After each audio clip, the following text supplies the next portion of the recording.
Hello and welcome to another episode. And what a day and night it has been. The Associated Press has called the race in favor of Raphael Warnock, and at the time I recorded this video, they were yet to call the race between Ossoff and David Perdue.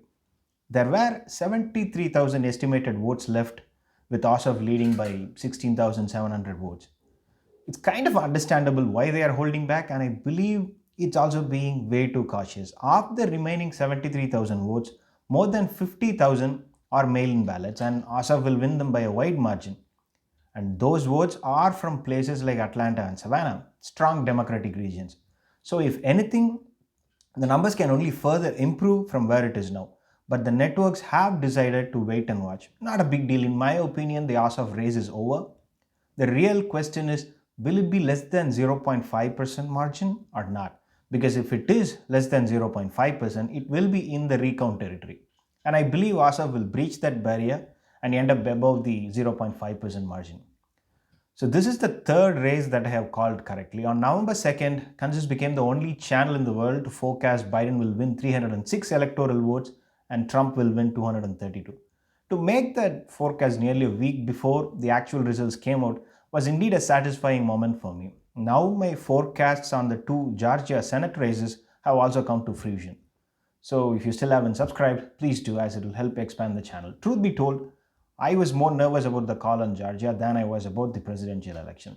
It was just one state, but the amount of money that was poured into the state, upwards of $800 million, made it an extremely difficult call to make.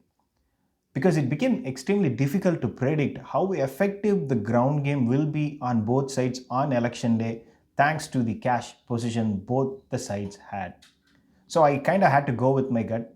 I thought the election will hit somewhere closer to 3.8 to 3.9 million votes, and at that level, Dems were clearly the winners. And just to be sure, I did expand the turnout estimates all the way up to 5 million. And interestingly, the problem for the GOP did persist as I kept increasing the turnout.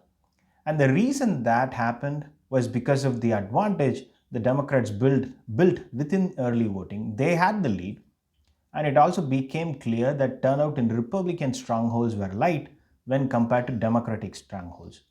As African American turnout was also coming in at a greater pace than how it did during the November 3rd election, the odds of GOP bridging the gap on the election day became harder.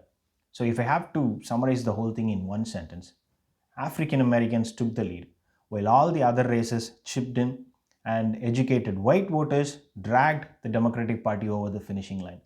Warnock and Ossoff made full use of the coalition that was built by Joe Biden. It's people of color added with white voters with a college degree. This is a coalition that needs to be used to force the GOP back into shape. Nothing makes politicians change than the fear of loss. The Georgia result will have plenty of ramifications for the country's future.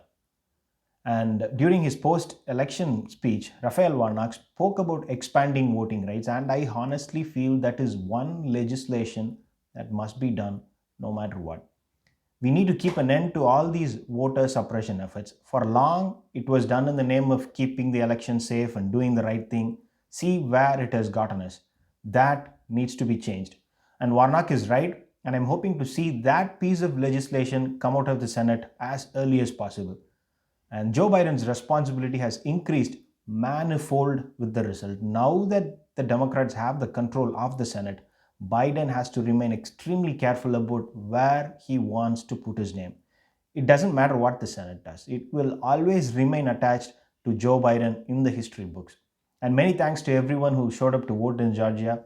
It doesn't matter if you voted Democratic or Republican. What counts is the fact that you voted. And thank you for doing that. And for the GOP, they lost the race because of Trump, not because of not having Trump on the ballot. Thanks for watching. Please subscribe and help the channel grow.